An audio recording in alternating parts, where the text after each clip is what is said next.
pareil, on l'a fait une fois dans sa vie, et après on a passé des années à faire des reprises de Pink Floyd.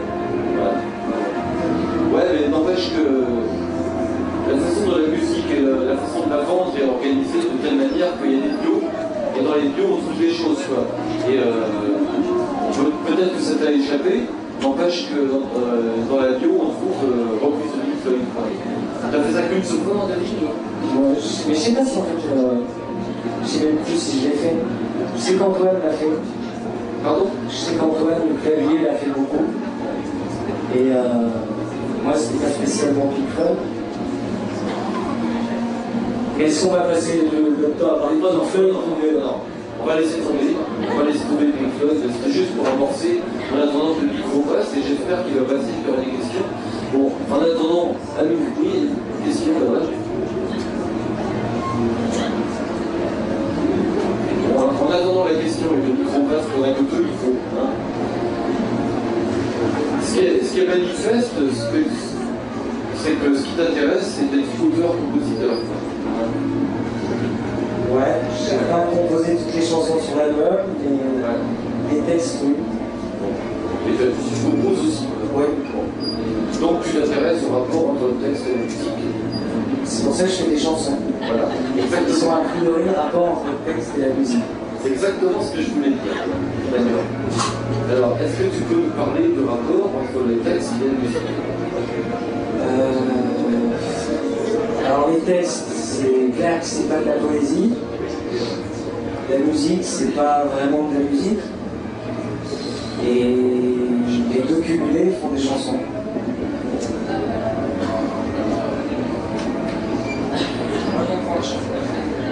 Tu as choisi de répondre avec un angle qui était déjà axé, en fait, qui est déterminé. Et le texte, c'est pas de la poésie. Un texte, ça peut être autre chose que de la poésie. Et deuxième question, ça c'est déjà une question, c'est pas une question, c'est une remarque. Moi, je vais poser une question. Est-ce que un texte peut être autre chose, un texte de chanson peut-il être autre chose que de la poésie? Deuxième question. Pourquoi pas de la chanson?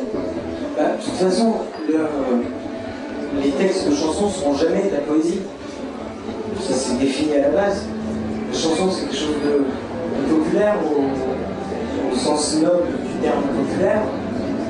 Donc, alors peut-être qu'après certains arrivent à avoir le génie qui fait que 3 accords et demi plus 4 phrases et demie font quelque chose de grandiose. Je les remercie pour ce métier et c'est tant mieux pour eux. Maintenant, la chanson en elle-même, il reste de la chanson, qu'elle soit rock, revendicative, pas revendicative, d'amour, peu importe, finalement, c'est de la chanson. Tout ça, c'est rien, finalement. Enfin, c'est rien. C'est une chante de vol, 3 cordes, et puis un petit peu de vérité, de soi, qu'on transmet, c'est tout. Et ça, c'est une façon de dire les choses assez poétiques, finalement. Ouais, alors c'est que j'ai bien appris mes leçons et je suis un grand caméléon. Mais moi, je suis pas un poète et je ne le serai jamais. Et si je l'étais, je ferais autre chose. La poésie ne peut pas être de la chanson. Et pourtant, que ce soit sur une poésie lyrique comme Léo Ferré ou une poésie populaire comme Raoul de Gosarvel, ça fait de bonnes chansons. Ouais. De toute façon, ce qu'on entend derrière, c'est des chansons. Ce qu'on entend derrière, c'est Oasis. Ouais. Et ils font quoi? C'est quoi leur... Si on parle de chansons, pour moi... Mis à part se prendre la tête et se frapper entre eux, ils font quoi? Ils font des chansons. Ils font des chansons dans la mesure où une chanson, c'est le rapport entre un texte et une musique. Voilà, on y revient. On est bien d'accord là-dessus. Mais après, pour que ce soit de la poésie, il faut que le texte, peut-être, ait une valeur en soi. En ce qui concerne Oasis, je ne voudrais pas que c'est une conversation, c'est censé être une interview. Oasis, quand ils écrivent Give me gin and tonic, I feel supersonic, moi j'ai du mal à considérer ça comme du texte. C'est du texte, mais c'est pas de la poésie. Bon, alors dis-nous ce que c'est.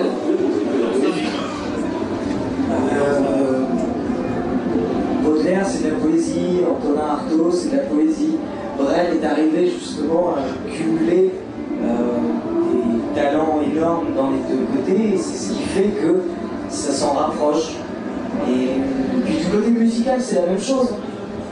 3 accords et demi, c'est pas de la musique, c'est du jeu, c'est de la musique comme on peut le faire à 4 ans.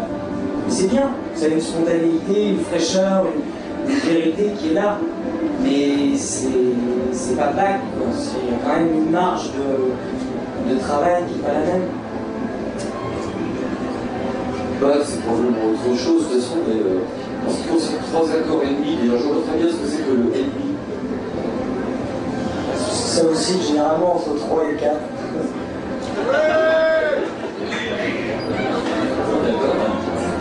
Alors, On a des questions? Revenons à Baudelaire et Antonin. Moi j'en ai une question. Revenons à Baudelaire et Antonin Artaud.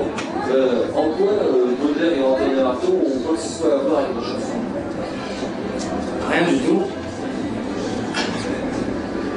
Mais en fait, on parlait de la poésie, c'est pour ça que Baudelaire et Antonin Artaud, voilà. Donc, vous avez tous les réponses. Il y a une question là-bas. Alors, je voulais savoir si tous les textes étaient réellement autobiographiques. Les textes du disque. Si c'était autobiographique. Bah non, tu vois, je suis toujours vivant. Ouais. Et finalement, ils ne le sont pas totalement. Moi, un petit peu.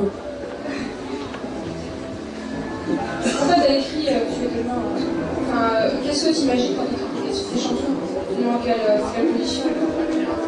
T'es un homme mort? T'imagines la vie après la mort? Je sais pas, ça te fait pas flipper la main? Hein? Si. Ben voilà. Si.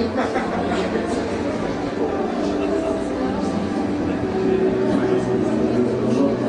J'aimerais savoir d'une part ce que tu penses de la scène française, de la scène rock française, et d'autre part si tu aurais des envies de collaboration ou si tu as déjà des projets de collaboration.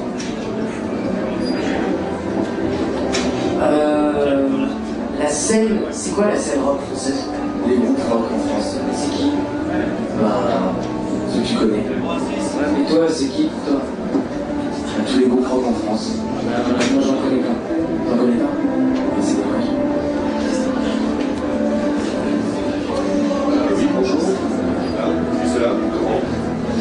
J'ai envie de savoir si le fait que certaines personnes ne comprennent pas bien tes textes, c'est un vrai problème. Non. Parce que c'est quand même des textes qui sont d'écrits, je pense.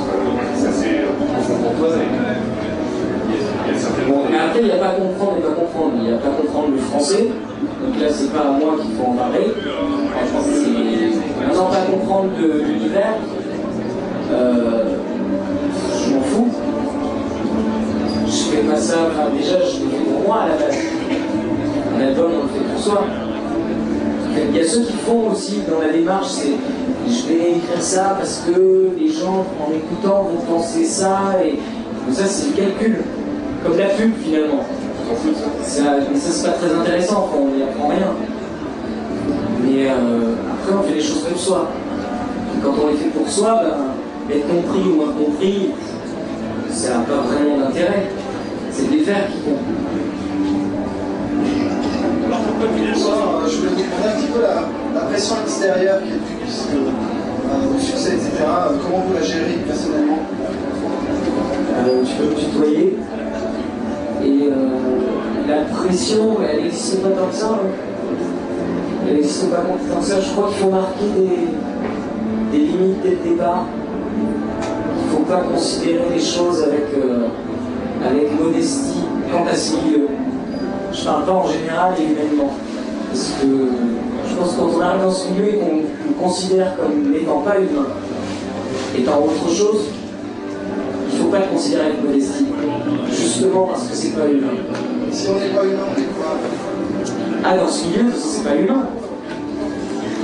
C'est pas humain, il y a plein de règles, il y a des tas de choses qu'on est censé respecter.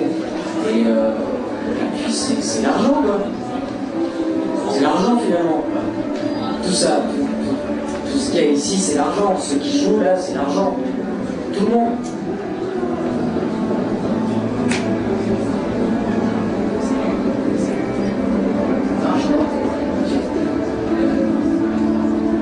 album sorti chez The Major. T'as jamais pensé à faire un autoproduit auparavant? Un autoproduit? Ouais. Non, parce que j'avais même pas assez d'argent pour faire l'autoproduit déjà. Et non, parce qu'on m'a donné la chance de le faire. Et voilà, et j'ai eu aucune restriction, on m'a rien demandé. Vous parlez de toutes les règles. Mais justement, je dis ça qu'au départ, il faut y aller en enfonçant la porte et pas en. C'est pas parce que tu fais un disque avec X que cette personne-là va mettre tant sur la table que tu lui dois quelque chose. Parce que de toute façon, au bout du compte, sur le disque, elle va prendre. Elle prend, on peut considérer ça comme un macro avec ses putes. C'est un peu la même chose. Alors de là à ce que la pute doit se dire qu'elle doit respecter son Mac parce qu'il lui paye son loyer, il y a une marge.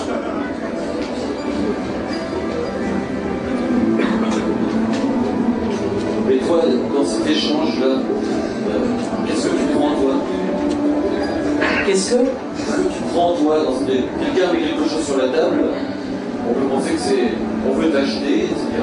Mais toi, qu'est-ce que tu prends dans cet échange? C'est un échange quand même. Qu'est-ce que tu prends dans cet échange? Tu prends beaucoup d'amour. Tu essaies d'en donner un peu. En fait, c'est super simple. T'as tes chansons, ce que tu es censé donner, ce que tu mets en avant, et t'as les gens qui les écoutent, qui les aiment, qui les détestent. Ça, c'est ce qu'on appelle le peuple. Et donc moi, je fais partie. Et de l'un à l'autre, ce ne sont que des intermédiaires, qu'une succession d'intermédiaires.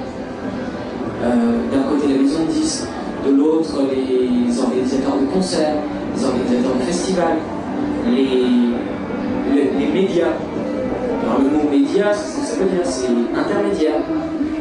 Et là où c'est difficile, c'est d'arriver à faire en sorte que l'information qui part de toi, c'est-à-dire la chanson, ne soit pas transformée quand elle arrive là où tu veux qu'elle arrive, c'est-à-dire vers tes proches, finalement. Donc voilà, ce que tu prends, c'est tu ne peux prendre qu'avec les gens, et tu ne peux donner qu'aux gens. Tout le reste n'est qu'affaire de... Donc on revient à la chanson qui est le vecteur de la communication entre toi et les gens. Ouais. Et on est peut-être même parti d'une interview, mais on est parti sur la musique et la poésie, etc. C'est quoi une chanson? Une chanson, c'est pas... Comment je pourrais dire? C'est pas l'Amérique, c'est pas le soleil, c'est pas la pluie. Ça change pas le monde, ça changera jamais. Mais 3 minutes, ça va y faire penser. Ça va faire penser à quoi? À changer de monde. À une impression, non, il y a une impression, peut-être ne serait-ce que ça arrive, que l'information arrive dans le cerveau et qu'on y pense, qu'on y réfléchisse un petit peu. C'est pas quelque chose de parfait. Une chanson, c'est pas une émotion, c'est également quelque chose de travaillé, d'écrit, de construit, structuré. Et comment est-ce qu'on arrive à structurer l'émotion? Ah, moi je suis pas un monstre de travail déjà. C'est plus les premiers jets qui restent comme avec leur imperfection que du travail. C'est pour ça que c'est pas vraiment un métier. Hein. C'est pas un métier, mais c'est ton métier maintenant. T'as un public. Ah non, ce sera jamais un métier. Ouais, d'accord, mais visiblement tu as un public. C'est pas vraiment ça, j'ai pas un public. Il y a des gens qui à un moment donné vont accepter de passer du temps et moi je vais accepter de leur donner. Mais c'est pas mon public. D'accord. Ils sont libres, moi je suis libre, on n'est pas mariés. Bon, je me suis pas exprimé, qu'est-ce que tu as à leur donner?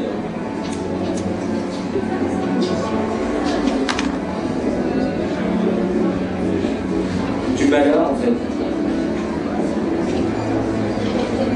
Ouais, parce que les textes sont glauques, puis on pourrait se dire que c'est un peu taré que faire ça de cette façon-là. parler tout le temps de mort, de drogue, dans ses chansons. Et puis partager, aimer partager, enfin, c'est un truc un peu bizarre. Donc voilà, finalement, en fait, tu partages du malheur, t'es à la messe. Est-ce que t'es quelqu'un d'un peu aigri, d'un peu désenchanté?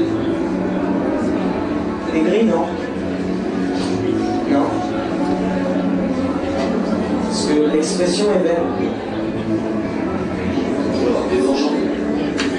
Déçu, ouais. Ouais, désenchanté, mais ça me fait penser à une vieille chanson.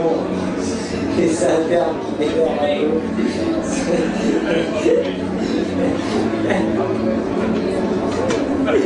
Comment c'est qui désenchanté?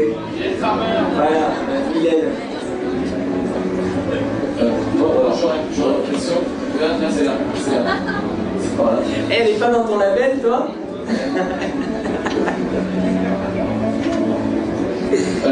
Je voudrais savoir si t'es d'accord pour dire que c'est là, je voudrais savoir si t'es d'accord pour dire que là je t'ai vu sur scène, je trouve que c'est vraiment différent de ton disque, t'es d'accord pour le dire. Est-ce que ça peut vouloir dire qu'avec du recul t'es un petit peu, si tu refaisais ton premier album maintenant, est-ce qu'il sonnerait exactement pareil? Est-ce que j'ai le droit de répondre à une question? Mais où tu vas comprendre la réponse? Ouais, je suis à ce moment-là, j'ai le droit de relancer avec une question. D'accord, ça marche. Quand t'as des histoires d'amour, à la fin, elles se terminent, il y a des choses que tu referais différemment? Oui, a priori, oui. C'est la même chose. Mais disons que là, c'est au niveau du son, ne serait-ce qu'au niveau du son. Ouais, mais c'est la même chose. C'est la même chose. Exactement la même chose. C'est tu changes. Pourquoi tu changes, tu sais pas. Pourquoi un jour tu te réveilles, t'as le sourire, et le lendemain tu l'as pas, et pendant 6 mois tu l'as pas, puis après tu le retrouves. Pourquoi il pleut toujours aux Européennes? On sait pas. Et c'est la même chose. C'est évidemment qu'il y a des choses qu'on regrette. Évidemment qu'il y a même des remords. Évidemment qu'il y a des choses qu'on n'aime plus. Et c'est pas pour ça qu'il faudrait les changer. Parce qu'au moins la façon dont on les a faites, avec leurs erreurs, c'était la nôtre. Ça peut vouloir dire que tu auras matière à enregistrer un deuxième disque très rapidement en fait. Ouais. À ce moment-là, d'accord. Ok. Ça marche. Il y a quelqu'un qui veut le micro juste derrière toi. Oui. Non, c'est bon. Non, mais c'est pas choisir. C'est bon. Bon, vous avez terminé? Non, pas tout à fait.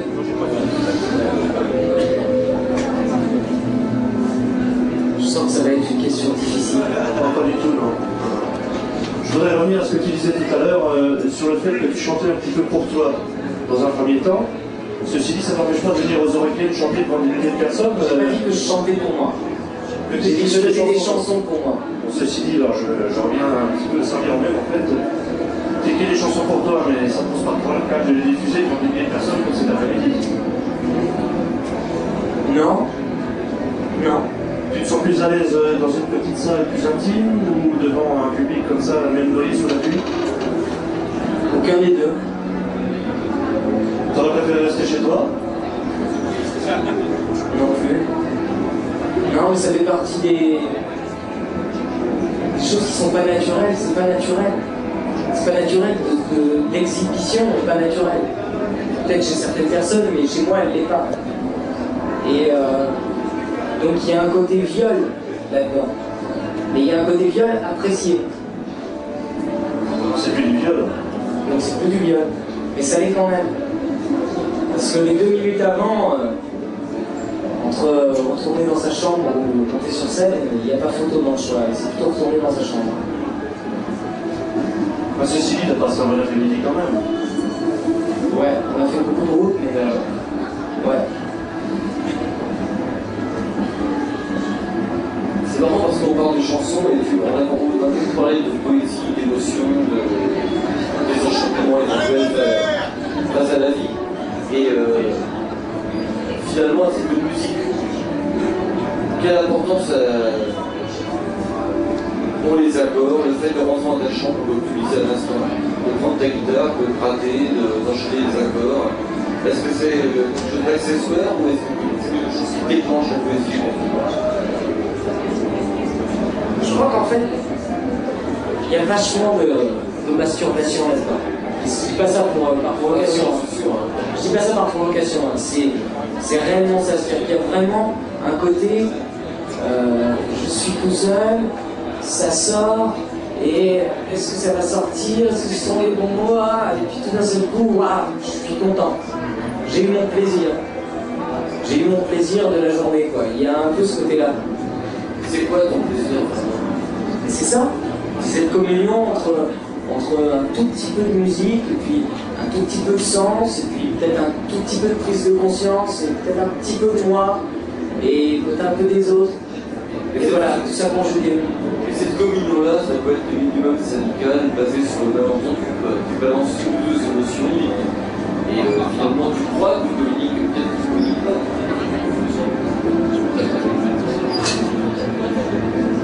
Ouais, peut-être que... Alors comment on sait qu'on crée quelque chose qui est valide pour tout le monde? Dans la phrase, il y a créer, qui n'est pas le terme. Ouais, il y a tout le monde aussi. Parce que créer, c'est pas de la création. Créer, ça n'existe pas et tout d'un seul coup, ça existe. Et c'est là qu'est la différence entre la vraie musique et la chanson, entre la poésie et les textes de chansons. C'est pas réellement de la création, c'est un cumul d'influences mélangées, absorbées par une personne, et hop, ça ressort. Alors il y a un petit brin de soi-même et d'identité, le reste, c'est du confondu, le nombre de chansons qu'on a entendues et où on s'est dit « Ah tiens, ça me dit quelque chose, ah ouais, je l'ai déjà entendu », c'est tout le temps. Je ne voudrais pas en revenir à ce du dessus, mais voilà, c'est ça. C'est le terme de création, c'est pas réellement le terme. Et valide, parce que c'est dans la phrase aussi, valide, c'est je sais pas, c'est une carte bleue qui est valide. D'accord, je laisse tomber ma question, et je vais l'inverser. Ce qui me fait rire, juste en retard, c'est comme tu dis, sur la sens, c'est oui, c'est... Oui, mais enfin, c'est toujours tout ça pour dire que il y a toujours ce truc des Beatles, pas Beatles, etc. Et toi, t'es plutôt Beatles ou plutôt Stones? Moi, je suis aucun des deux en fait. Moi, a priori, j'irais plus vers anglo-saxon, j'irais plus vers les Doors que vers les Beatles ou les Stones, mais c'est des personnages. Alors, évidemment, celui qui est vers Pink Floyd, je vais te poser la question à l'envers après, mais si tu dis les Doors, évidemment, on se pose le rapport encore une fois de la musique et du texte. Ouais, c'est sûr que Jim Morrison, c'est un poète. C'est pas moi qui l'ai dit. Non, c'est moi. Alors, je repose ma question à l'envers. J'arrête, valide, chanson, machin, et je dis, est-ce que t'es à écorcher? Je crois qu'on est tous. T'es pas écorché, toi? Non. Bah oui, sauf que t'as passé l'âge. Non. Bonne remarque. En fait, si t'aimes les gens, t'es pas écorché à ce point. Ah, c'est possible. Mais le problème, c'est quand tu t'aimes pas toi. Ça, c'est autre chose. Si tu t'aimes pas toi, t'as du mal à être bien face au miroir, t'as du mal à bien respirer, t'as du mal à t'endormir. Et t'es d'accord avec la façon dont j'ai inversé la question sur la composition entre... Donc on va direct au feeling, quoi, hein.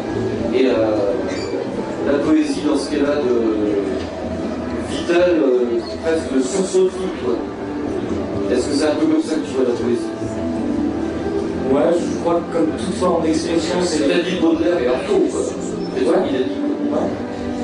C'est un moyen de se sentir un peu moins laid, un peu moins lâche. Ouais.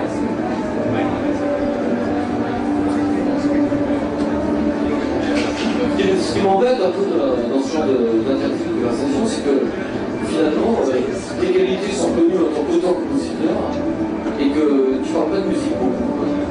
On n'arrive pas à comprendre comment tu structures ta musique. En fait, c'est une technique de promotion, c'est pour faire acheter l'album. Qu'est-ce que je veux dire? C'est-à-dire finalement, j'ai rien d'autre à rajouter que ce que j'ai mis dans le disque, il faut vivre sur scène. Mais qu'est-ce que j'ai besoin d'aller expliquer ce que je fais en musique alors que j'ai des mots et de la musique pour expliquer d'elle-même? Je sais rien, quoi. Nous, on a souhaité te rencontrer, et toi, t'étais pas obligé de venir à la conférence d'autre chose. Ouais, mais moi, ça m'intéresse de parler d'autre chose. Pourquoi t'aimerais parler? Je sais pas, Par exemple, peut-être qu'on va avoir Moby dans 5 minutes. Ça t'intéresse?